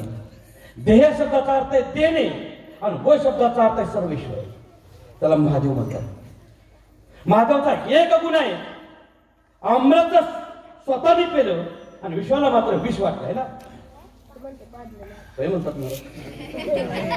विश्वाला मात्र अमृत वाटलं आणि महादेवाने स्वतः मात्र विष पेलं. विष प्यावं लागतं, विष. कोणतं विष प्यावं लागतं माहिती आहे? आविर्याचं विष प्यावं लागतं, मत्सराचं विष प्यावं लागतं. काही जरी लोक म्हणजे ते नाव ठेवायची गरज नाही, त्यांना हो म्हणायची गरज नाही, नाही म्हणायची. हा हा तुमचं खरं, तुमचं खरं. प्रपंच चांगला चालतो. काय झालं माहितीये का? सासूचं सुनेचं सारखं भांडण व्हायचं एका घरामध्ये, सारखं भांडण व्हायचं. ती सून निघून गेली माहेरला. आईनं सांगितलं, का ग आलीस? माझं आणि माझ्या सासूचं जमलं असं मला वाटत नाही. आता हा म्हणला फक्त, तुला काय फरक पडते? चांगलं शिकवलं आणि परत ती नांदायला आली. आणि ते सासूने सांगितलं, उठ लवकर, कपडे धुते माझे, वाळायला घाल. हो घालते. वाळजेपर्यंत तिथंच उभा राहा. हो परत हो म्हणायचं. कर्मधर्म सुयोग आहे. म्हातारीला झाला कोरोना. म्हातारीने सुनाला सांगितलं, होय का आता मी ह्या रोगातून वाचल असं मला वाटत नाही. हो हो म्हणायला काय फरक पडतोय? मिली काय राहिली का, जिवंत राहिली का? फक्त हो. एक लक्षात घ्या, कुणाचाही तिरस्कार करायचा नाही, सर्व ते सर्व अंगीकार करायचा. हा स्वभाव संताचा आहे. संताने मृत्यू लोकांमध्ये दुकान टाकलं आणि दुष्टानेही मृत्यू लोकांमध्ये दुकान टाकलं. तरी ते आपुलाली परी धनीवरी व्यापार. पण दुष्टाचं भांडवल कोणतं आणि संताचं भांडवल कोणतं? तुम्हाला कोणत्या दुकानामध्ये जायचं महाराज? लवकर पहिल्या सुरुवातीला आपण दुष्टाच्या दुकानामध्ये जाऊ. दुष्टाच्या दुकानात काय काय ठेवलं माहितीये का? तुळशी रामायणामध्ये तुळशीदासाने चिंतन केले. तुळशीदासाने बाडे खल बहु चोर जुवारा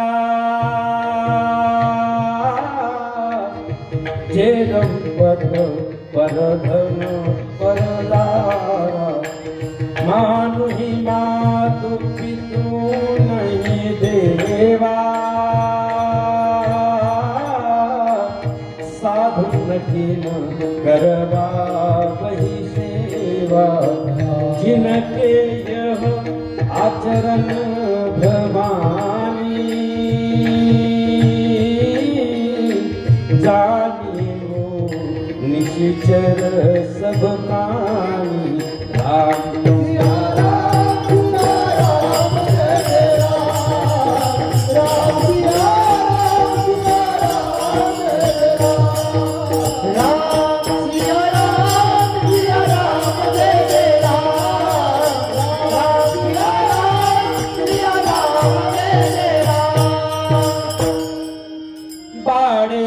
बहु चोर जुवारा जेलम पट परधन परदारा. आता दुष्टाची व्याख्या सांगतो आपण. मनापासून दुष्ट चाललंय. तो दुष्टाची नेमकी व्याख्या तरी काय? खल हा शब्द इथं पण आलाय मला. तुळशीदासाने खल हा शब्द वापरलाय. भाडे खल बहु चोर जुवारा. चोरी करणारे, जुगार खेळणारे, चोर जुवारा. जे लंपट परधन, दुसऱ्याच्या धनावर डोळा ठेवणारे, दुसऱ्याच्या स्त्रीवर वाईट डोळा ठेवणारे. परधन परदारा. मानोही मातु पितू नाही देवा. आई वडिलांची सेवा न करणारे, वचनाचं उल्लंघन करणारे त्याला राक्षस म्हणतात. मानोही मातु पितू नाही देवा. साधू नक्की न करवा वही सेवा. जे साधूची सेवा करत नाही, साधूकडून स्वतःची सेवा करून घेतात त्याला निशाचर म्हणतात. साधू नक्की न करवा वही सेवा जिनके यह आचरण भवानी जाणीव वो निशिचर सब प्राणी. संताच्या दुकानामधलं पहिलं गिराईक सांगतो ऐका. कृपा जर पाहिजे असेल ना, कृपा माहितीये ना, 10 रुपये घ्या महाराज, 10 रुपये. फार सुंदर चिंतन आहे. 10 रुपये घ्या आणि एका किराणा दुकानामध्ये द्या. नाना 10 रुपयाची कृपा द्या. नाना देतील? मिळणार नाही. कृपा नानाच्या दुकानात मिळणार नाही. कृपा मेडिकल मध्ये मिळणार नाही. कृपा कुठल्याच बाजारामध्ये मिळणार नाही. प्रत्येकाचे नाव सांगत नाही. कुठल्याच बाजारात मिळत नाही.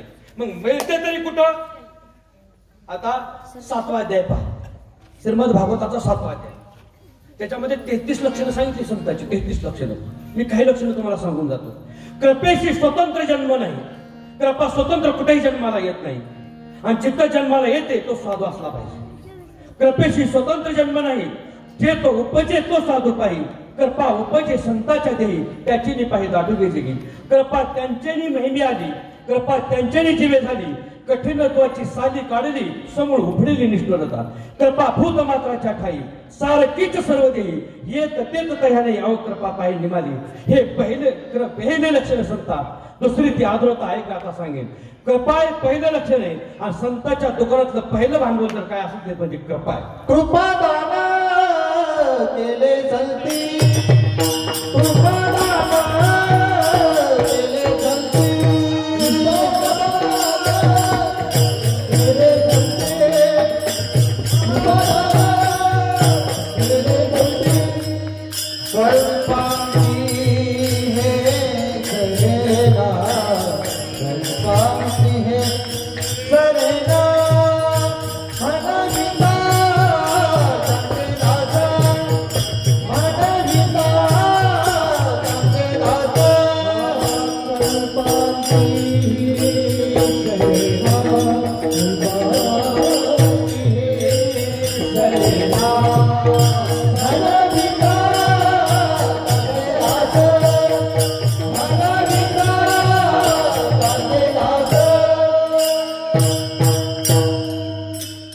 पहिलं कृपा हे भांडवल आहे.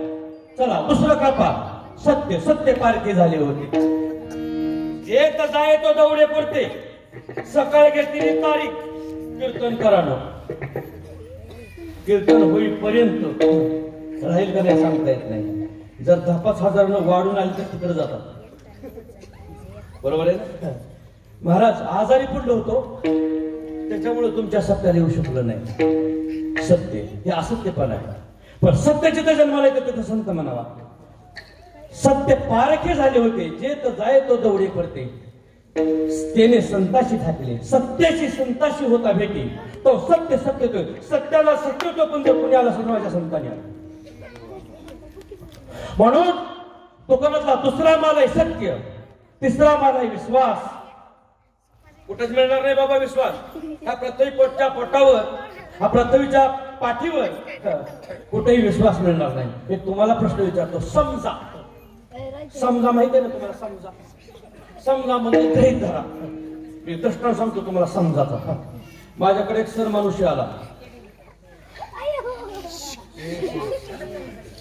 आषाढ महिना जवळ आला होता आणि तो मनुष्य माझ्याकडे आला. महाराज जय हरी जय हरी. येणाऱ्या एकादशी पासून मोठ्या एकादशी पूर्ण बोल नका. थोडं थोडं 2 तास राहिले आता फक्त.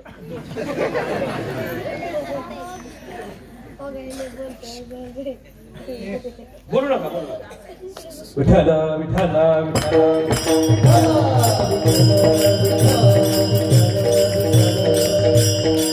काय सांगत होतो मी. काय सांगत होतो. समजा. हे लक्षात द्यायला पाहिजे. एसटी दिवसभर कुठेही फिरू द्या पण मुक्कामाला डीपी द्यायला पाहिजे. म्हणले महाराज एकादशी धरायच्या. येणाऱ्या मोठ्या एकादशी पासून धरणार. काय हरकत नाही. चांगली गोष्ट आहे. पण महाराज मला हे कळत नाही. मी एकादशी धरणार पण समजा एकादशी दिवशी जर नागपंचमी आली तर मी फराळ करायचं का जेवायचं. त्यानं मला विचारलं. एकादशी दिवशी नागपंचमी जर किंवा नागपंचमी दिवशी जर एकादशी आली तर मी जेवायचं का फराळ करायचा. अरे बाबा म्हणणं नागपंचमी 5ची असते पंचमी आणि एकादशी 11ची असते. आतापर्यंतच्या पंचांगामध्ये पंचमी दिवशी एकादशी कधी आलीच नाही आणि कधी येणारच नाही. मला काय कळत नाही करावं म्हणणं. महाराज येणार नाही मलाही माहित आहे पण समजा. अरे म्हणजे समजायचं काय कारण आहे त्याच्यामध्ये. पंचमी दिवशी एकादशी आतापर्यंत कधी आलीच नाही आणि पुढे कधी येणार नाही. काय काळजी करू नको तू. एकादशी बिंदास तर येणार नाही मलाही माहिती आहे म्हणलं. महाराज मी काय एवढा वेळ आहे का.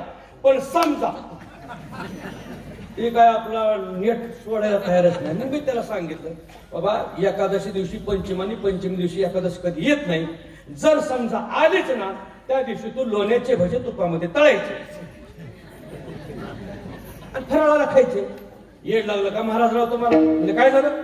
लोण्याचे भजे तुपामध्ये कसे तळता येतील. अरे तळता येत नाही मला माहित आहे पण समजा. समजायला काय हरकत आहे. मी तुम्हाला विचारत होतो ऐका. विश्वास फक्त संतांच्या ठिकाणी आहे सर. विश्वास दुसरीकडे नाही. मी तुम्हाला प्रश्न विचारतो. समजा तुम्हाला 50,000ची लॉटरी लागली किंवा 50,000चं बंडल सापडलं. तुम्ही कुलपामध्ये ठेवणार का दुसऱ्या माणसाला देणार. हा तुमचा विश्वास माणसावर आहे का कुलपावर आहे. आता कुलपावर म्हणावं तर माणसाला द्यावे लागतं आणि माणसावर म्हणावं तर कुलपामध्ये ठेवतो म्हणून आपलं मन स्वच्छ झालं. विश्वास राहिला नाही. एक लक्षात घ्या. विश्वास माणसाचा माणसावर विश्वास नाही. नवरा बायकोचा नवरा बायकोवर विश्वास नाही. बायकोचा नवऱ्यावर विश्वास राहिला नाही. मी एक दृष्टांत सांगत असतो. एक बायको नवऱ्यावर उसून बाहेर निघून गेली बरं का. महिला मंडळ. बायको निघून गेली मुलगी आणि 10-15 दिवस आलीच नाही. तिनं मनाशी विचार केला किती मुर्दा बेकार आहे पाहिला का नाही. 15 दिवस झाले साधा फोन सुद्धा केला नाही. मलाच गरज आहे प्रपंचाची मीच फोन करते. तिनं फोन उचलला आणि मालकाला फोन लावला. लागला फोन. सर हॅलो कुठे आहेत तुम्ही. अगं म्हणलं मी घरीच आहे. खरं सांगा कुठे आहेत ते. अगं म्हणलं मी घरीच आहे. खरं सांगा. अगं मला तुझ्या शपथ मी खरं सांगतो घरीच आहे. शपथ वाहू नका. तुम्ही घरी आहे ना? हो. मी एक काम सांगते ऐका. किचन मध्ये जा आणि मिक्सर चालू करून दाखवा. कळतंय कुठेही बाहेर आहे का घरी आहे? ती बिचार मिक्सर मध्ये लावायला गेलं, किचन मध्ये त्याने पिन लावली, बटन टाकलं, खरं कणावा झाला. कुठेही नाही. हा लय विचारे, ठेवा फोन खाली. आता तिला धंदाच लागला. 12 म्हणू नको, 1 म्हणू नको, 2 म्हणू नको, 5 म्हणू नको, कधी फोन करायचे. हॅलो, कुठे आहे तुम्ही? अगं म्हणलं मी घरीच आहे. लावा मिक्सर. सगळा हेच राडा. एका दिवशी न सांगता डायरेक्ट घरी आली. पण नेमकं त्यावेळेस नानाही घरी नव्हतो. ते लहान पोरग पळतच आलं. आई आई करत 15-20 दिवस झालं आईला पाहून पळतच आलं. पिंट्या, पप्पा कुठे गेले? विश्वासच नाही. पप्पा कुठे गेले? पिंट्या मला 8 दिवस झालं पिशवीत मिक्सर घेऊन गेले. कुठे गेले आपल्याला माहिती नाही. आपल्या माणसावरला विश्वास आपल्या माणसावर राहिला नाही. पण विश्वासाचं एकमेव साधन जर कोणतं असेल ते बाई संत आहे. संताच्या दुकानात कृपा मिळेल, संताच्या दुकानात सत्य मिळेल, संताच्या दुकानात विश्वास मिळेल. संताची पायी हा माझा विश्वास. संताच्या दुकानामध्ये विश्वास मिळेल. आणि संताचं मुख्य भांडवल जर काय असेल त्याला म्हणतात दया. दया हे संताचं मुख्य भांडवल. दया संता भांडवल, वेची बोल उपकार. आणि दया हे दुधारी शस्त्र आहे. भूताची दया हे भांडवल संता. संताच्या ठिकाणी दया हे महत्वाचं भांडवल आहे. तुकोबर म्हणतात आमच्याकडे दया हे भांडवल आहे. पण त्याच्यामुळे कसा जरी आला ना, विंचू आला तरी आमच्याकडून जिवंतच राहणार. मारू नये साप संताची दृष्टी. साप जरी व्याघ्र सर्पादी देहाशी कदा देशनुपदी त्याशी. जरी देवानी उपद्रवाशी तरी द्वेषाशी करीना. वाघ जरी आला तरी सारखा, आणि गाय जरी आली तरी सारखे. अपपर भाव संपलेला असतो त्याला संत म्हणतात. आणि यांनी दुकान टाकलं, त्यांनी दुकान टाकलं. करीती फुलाले परी धनीवरी व्यापार. दया संता भांडवल, वेची बोल उपकार. करीती फुलाले परी धनीवरी व्यापार. विठोबा रघुमाई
करीते आपुलाले परिधनी वरी व्यापार. दया संता भांडवल, वेची बोल उपकार.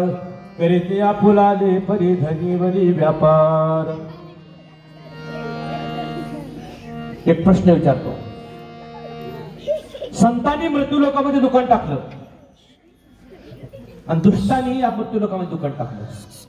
दुष्टांनी आपले सभासद वाढवण्याचा प्रयत्न केला. आपुल्या सारिके करीती तात्काळ, नाही काळ वेळ तया लागली. आणि संतांनी स्वतःचे माळकरी वाढवायला सुरुवात केली, संत वाढवायला सुरुवात केली. मी काय म्हणतो माहितीये का? एक प्रश्न विचारतो मला. दुष्टाचं दुकान आणि संताचं दुकान एका गावामध्ये चालेल का? नाही चालणार. दुष्टाचं दुकान आणि संताचं दुकान एका गावामध्ये चालेल का?